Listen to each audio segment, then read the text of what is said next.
Hi Gemini, welcome back to the Warrior's Journey Tarot. This is going to be your love reading for April 15th to the 30th. I'm going to use the tarot.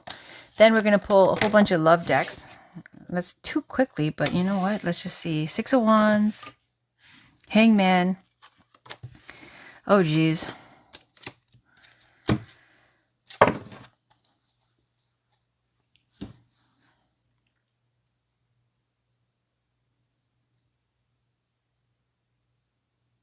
So something's ended. A relationship's ended here, Gemini. Somebody's super upset about it with the Nine of Swords. Can't sleep, late nights, nightmares. The Three of Swords is showing the heartbreak and the disappointment. The Death card is showing major transformation, something ending and new beginning. And what is this all pertaining to? The Four of Wands, which is, could be a marriage. Okay, it could be some kind of reunion. This is the place which is solid foundation where everybody gathers, the Four of Wands. Like a party, a birthday party, like something, a graduation, something along those lines. Is some kind of getting together at that one place that everybody goes to because it's so solid.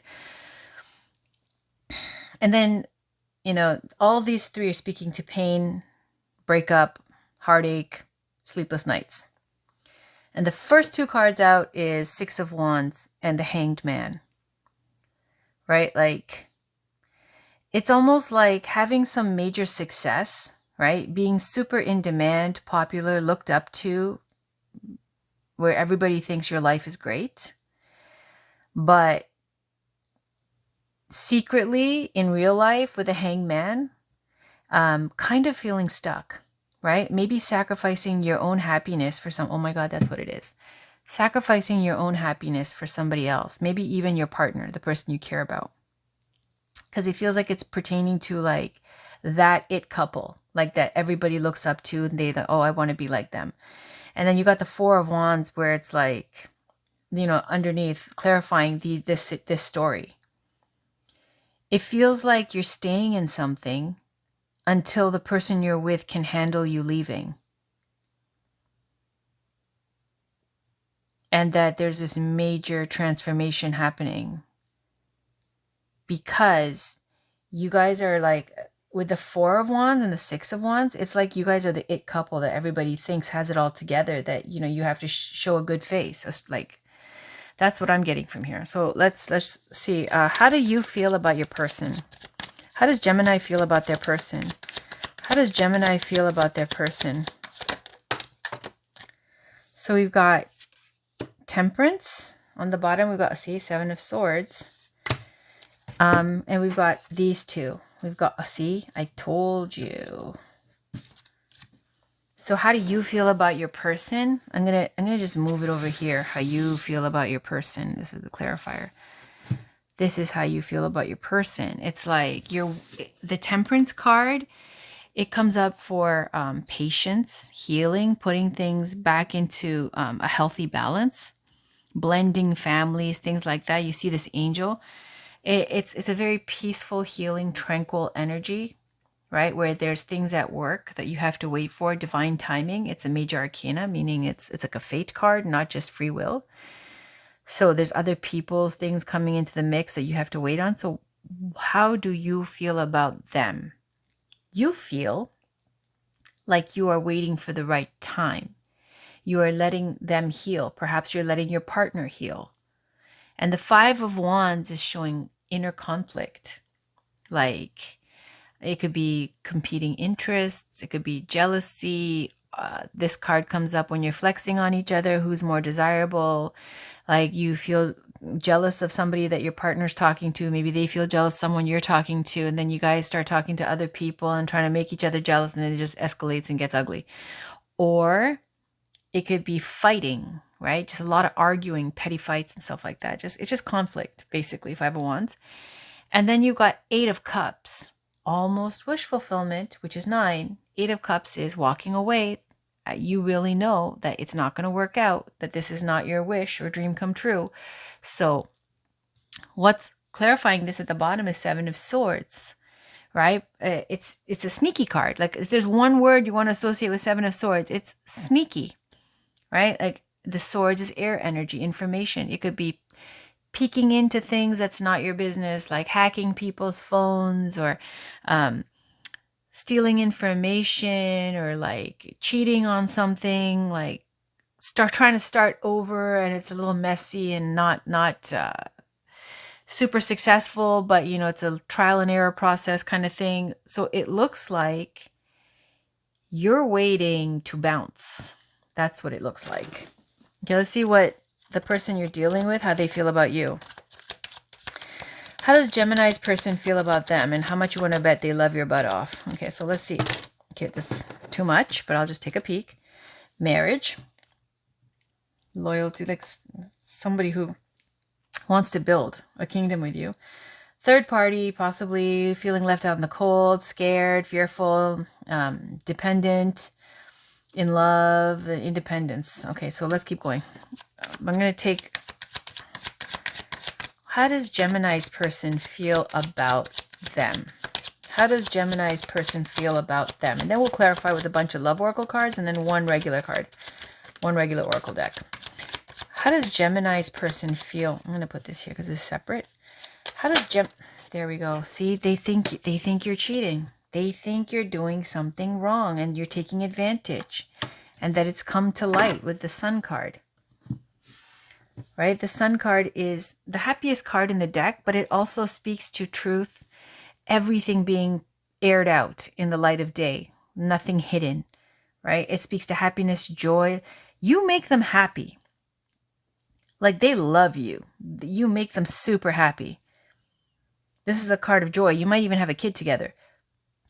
But they think and they feel about you, Five of Swords, like you're taking advantage of them. They feel maybe perhaps embarrassed, ashamed, like that things aren't working, like they're putting on a front and that really it's not like that. They maybe feel rejected, or maybe they feel like if something happened in the past, like the apology was not accepted, forgiveness is not granted, like some kind of scandal, some kind of, they feel like they're being taken advantage of. That's what it feels like. That's what it looks like. All right. Let's pull some love cards. Where is there it is. Here's two decks. Let's use Doreen Virtue first.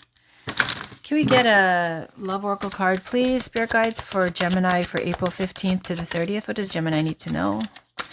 What does Gemini need to know? What does Gemini need to know for April 15th to the 30th?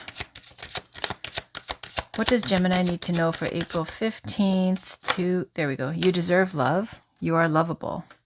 On the bottom, forgiving and learning. As you release and heal the past, you experience more love in your present moments.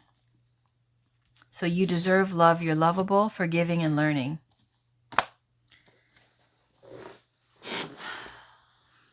Maybe it's family issues, family trauma that makes you not trust and makes you want to sabotage this, or it makes you pick people that like maybe don't challenge you so much, and then you lose interest, which is kind of not fair to them, you know? So you deserve love. You're lovable. It's like a positive affirmation. And you've got this person who's taking aim at somebody, like you're hunting. Let's get some more clarifiers. What does Gemini need to know in love and romance? Like maybe it's you who someone's doing this to.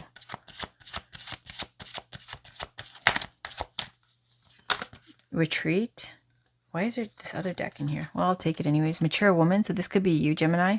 It's from my other deck that... This is from... Mixed in with... And true love. It's mixed in with this deck. Retreat and true love. I can't take it with this because it's... I gotta do this again because this was mixed in with my other deck. Just in case, because I don't want to make anybody think that you're missing out. I'll put those cards back in and give it one more shuffle to see if that was supposed to come out. Religious factors. Okay. Your love life is influenced by your religious upbringing and spiritual path, and then give your relationship a chance. Work on your partnership. So something about your spirituality or your culture or your religion that is causing a separate, like some kind of misunderstanding or like divide. Again with another freaking card in here. Jeez. This one is unrequited love. All right. Let's pull this one. Is that it? Please. All right. This is Amira Ceylon's Love Oracle. Let's see. True gem. Anything else?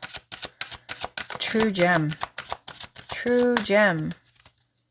So you want to walk away. Oh, soulmate. Dating queen.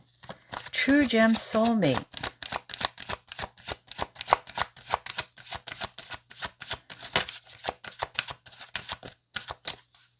Wow. Family, mature man, blonde female, fun times, long distance. I'll try this one more time because that was too much. True gem, and they are your soulmate. So it's cultural differences or spiritual, religious differences. Religious factors by your upbringing and spiritual path. Final message for Gemini, please, from this one. New love. So you're getting a new love come in. Ice King. Maybe it's a new love. And even if it's not, like it's telling you, if this is about your past love, it's saying that a new love is coming in. So I'm going to skip to the Elena Fairchild Journey of Love Oracle deck. I'm literally losing my voice. Gemini, please. What message is there? Devotion to the small. Beautiful. Within nothing, there is everything. I'm going to take both because that's what I've been doing for everybody else.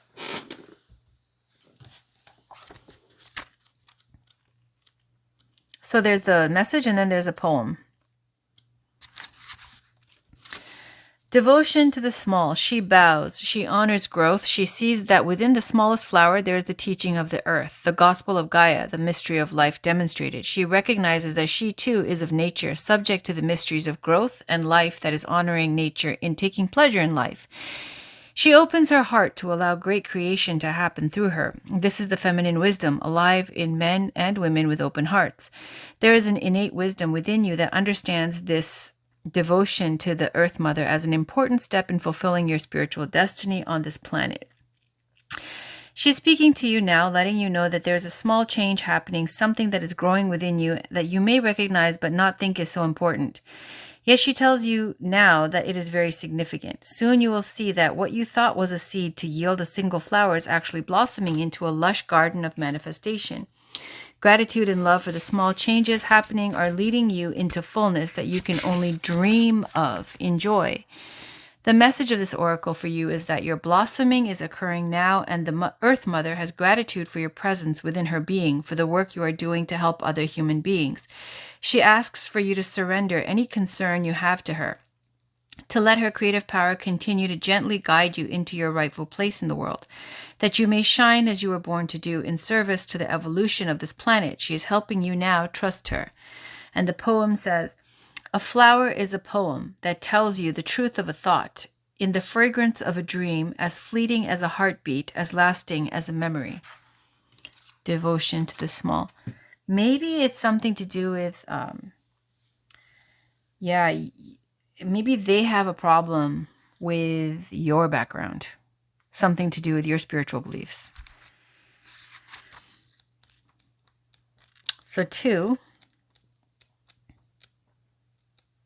within nothing, there is everything. From a point of stillness, a moment, a complete universe is opening up to you, endlessly expanding. Your every thought and intention sends ripples of consciousness through the universe. What a creative being you are. You are sending consciousness into motion, bringing your creation into being with every inner desire, with every whispered wish. The universe receives your yearning and aspirations with open arms, returning them to you as manifestation in your life. What is really in your heart? Open your arms, sigh, speak your heart truth aloud to the loving universe, and receive it as your destiny manifesting now. This oracle brings a message to you. Something that you want is on its way to you. It may seem to be coming out of nowhere, no sign on the horizon to give you hope. Yet it is coming to you anyway. It is spiritual law that you cannot be denied the manifestation of your heart's desire. Trust and remain open to the tide of universal love rushing toward you, swelling within you now. And the poem is, the wind moves gently through trees, quiet water flows, life's song calls softly. All right, so I think the final message for you is going to be this deck, the Believe in Your Own Magic Oracle cards. Final message for Gemini, please. Final message for Gemini. Final message for Gemini. Final message for Gemini. Sorry, final message for Gemini. Final message for Gemini.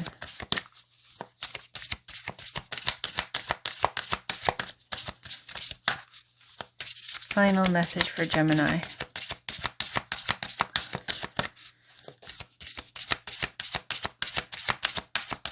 Final message for Gemini for April 15th to the 30th or whatever. Okay, here we go. Yep. These are kind of cute cards. So Castle, it's time for healing, not war. Expectations, don't seek anyone's approval, which speaks to religious factors. Like I was saying, maybe they have a problem with your spiritual beliefs. Number 4, because a lot of people who watch each other were tarot readers watching tarot readers. On the bottom, we've got mourning, the world awaits you. And she's literally living in the sea, in the ocean, right? Super spiritual. Mirror. Let me read. These are really quick. This is the deck. 30. And I opened it right there.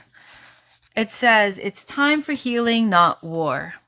Don't burn something down to the ground unless you have a plan to build something better in its place. But it's too late for that, isn't it? You got angry. You pointed fingers. You called for war, and war was exactly what you got. Now that it's time for healing and reparations, what's your plan?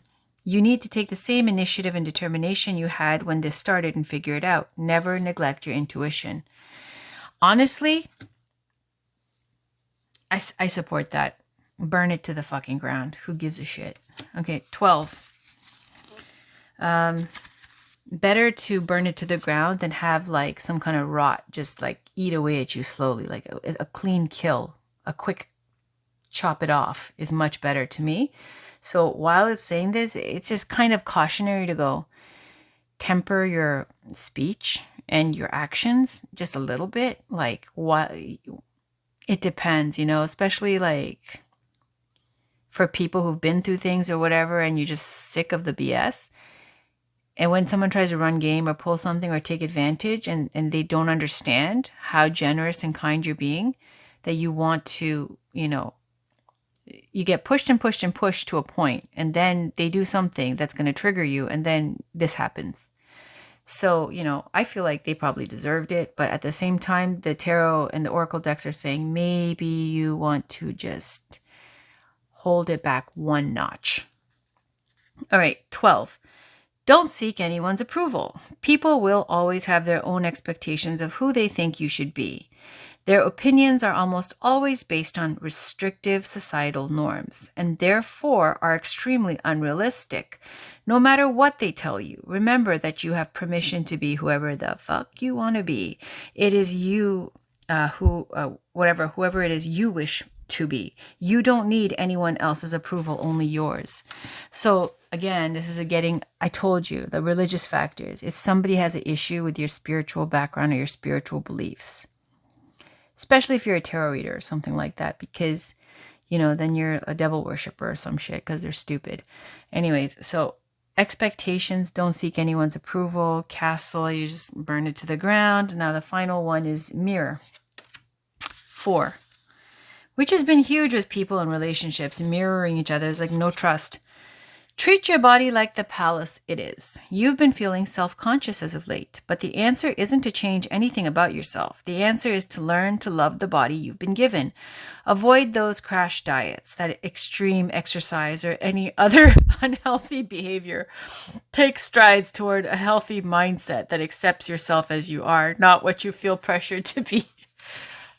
I'm just laughing because I've literally been on keto, OMAD, 48-hour fasting, things like that, and I lost a ton of weight, and I'm super happy.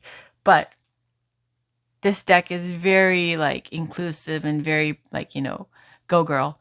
And so in this deck, it says, don't go too hard, or at least if you're gonna go hard, know that this is what you're doing. And you don't need to seek anyone's approval. And also, don't go extreme with your diets, because you can't, especially if you're older, you can't kill it too much because it will hurt your body. Let's see. I feel like I want to give you a divine feminine oracle card because I know and I sense that this is for a certain type of Gemini, possibly a tarot reader. So with much love and respect, I'm going to pull a divine feminine oracle card. This is by Megan Watterson. These are spiritual guidance, please, for Gemini, Sun, Moon, Rising, and Venus. A spiritual guidance card. One spiritual guidance card for Gemini. I didn't even pull one of these for Taurus in the readings. Anyways, one card, please. One beautiful saint, ascended master, Dakini, angel, goddess. Oh, there's a few. Sarah Lakali, queen of the outsiders. You see, I have arrived. I'm where I will always be in love. She's queen of the outsiders. Making you feel like you're a weirdo or something for whatever it is that you do. Your spiritual beliefs, probably. Lalita, the red goddess. Playfulness is spiritual power. Laughter leads me back to the light. And that's big for the LGBTQ community. Like, I believe she dips into female kind of love. Oh, Yeshu Togel. Yeshu Togel is Lady of the Lotus Born. Embodiment is the deepest bliss. My body was made for enlightenment. Let's put her out there too. Beautiful. So what is this speaking to? I'll just talk about Yeshu Togel quickly because I'm familiar with her. She is a Tibetan enlightened being. She was married. She had a tough life. She was a consort to a enlightened guru, Buddha. She became enlightened on her own. She married somebody who didn't appreciate and didn't understand who she was. And she was super powerful, super amazing, super beautiful. It's just all of it speaking to the female body, how it's not an impediment to enlightenment. It's actually a fantastic vessel. She's speaking to beauty and appreciating your temple. So you might be very beautiful yourself. And she's speaking to going through hardship, and she's had different consorts and stuff like that. Even she was told and advised by her guru to marry somebody and also to have different consorts and have experience. Now, I'm going to speak to the other two. If I can find the deck cards, where's the book? Oh my gosh, there it is. And it's not in alphabetical order, so I'm just going to look for it. Sarah Lakali is page 210. I don't know if I'm going to read the whole thing, but I'll read a bit of it. Okay. I'm going to read the part that says when your soul selects her. I'll just read the whole thing. Okay. You can fast forward. Who she is. So it says, I have arrived. I am where I will always be, in love. Sarah Lakali is the symbol of the love that endures, the love that never dies. There are three main legends that surround Saint Sarah. First, she's known as a charitable noblewoman who collected alms for the poor in Sainte Marie de la Mer in the south of France at the beginning of the 1st century. She had a vision that the female saints who were present at Jesus' death would arrive on their shores, and when they did, around the year 42, Saint Sarah was the first to lovingly welcome them with open arms. The, quote, golden legend, end quote, from the 13th century says that Saint Sarah arrived with the three Marys, Mary Magdalene, Mother Mary, and Mary of Bethany, as one of their slaves. She was said to be an Egyptian, very beautiful, and endowed with healing powers. The third legend is that Saint Sarah is the daughter of Mary Magdalene and Jesus Christ. During the persecution of the early Christians, it is believed that Mary Magdalene fled with young Sarah, Jesus' mother, and Mary of Bethany to the south of France. There she raised Sarah and continued her ministry of love, of becoming what Christ referred to as, quote, true human beings, end quote, meaning both fully human and fully divine. Saint Sarah is known as the Queen of the Outsiders. She is the beloved patron saint of the Romani people. She is carried from her crypt in the cathedral to the sea on horseback every May 24th by thousands of Romani who gather annually to celebrate her. There is an ancient chest in St. Sarah's Cathedral that contains the relics of the three Marys. St. Sarah represents the spiritual tenets of the Camargue cross, faith and hope, but above all, love. So now here's the part where it goes, when your soul selects her card, no matter who you are or where you are, Saint Sarah's love is the kind that reaches you. There's nothing you need to perfect or prove. There's nothing you need to wait to become. There's only the deep, abiding truth that love is not outside of you. You are never an outsider to love. You are love. Saint Sarah is the ultimate love card, the one that whispers that what you've always known, that love is our true purpose and our only true home. Love is where we will all arrive, no matter how persecuted, how lonely, how outcast we might feel, no matter how long it has been since we've felt loved. Saint Sarah is the healing that comes when we embody love again. She is here to welcome us back to the singular destination we actually never left. Home is only ever as far as we allow ourselves to be separate from the space of our own heart. Soul voice meditation is enter the heart, ask to experience love, true love, and let it fill you head to soul. And then the intention says, I have arrived. I am where I will always be, in love. That's beautiful. So let's read Lalita and we will end it there. Lalita is page 88.